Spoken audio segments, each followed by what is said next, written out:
Now, throughout this, obviously, the city's most vulnerable have been top of mind, those living in long-term care homes, but also the homeless population. To this point, more than 600 cases are in the city's shelter system, and that's why a lot of people are moving to massive encampments like this one downtown.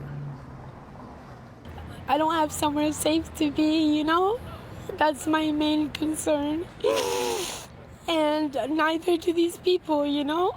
For 4 months, Monica Stansberry has been living in Moss Park with more than 50 other people set up in tents throughout the course of the COVID pandemic. We're suffering out here, you know? She says there's no place to go, and homeless advocates claim Toronto's efforts to help those on the street hasn't been enough to keep them out of harm's way. The city has refused to move people out of congregate living arrangements, and the city's shelters and respites remain packed even 4 months into the pandemic. The city claims to have moved 3,200 people into different spaces over the last 100 days, while maintaining proper physical distancing at shelters and temporary response sites. We have interim housing, we have hotels, we have shelter.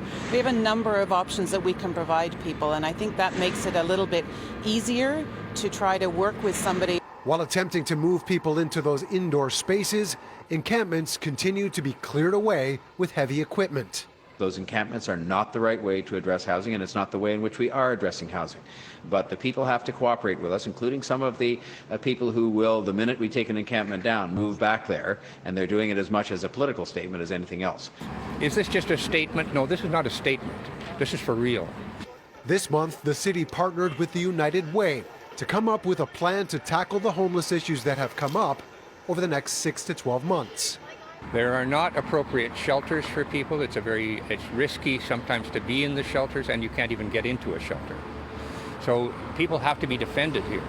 Monica, meanwhile, does her best to get by, not knowing what kind of options are available and afraid of being told to move along.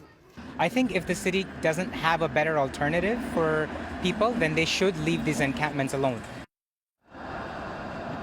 Now, while everyone here wonders what happens next, a report on what to do after the pandemic or before a second wave hit is actually due back at City Hall next month.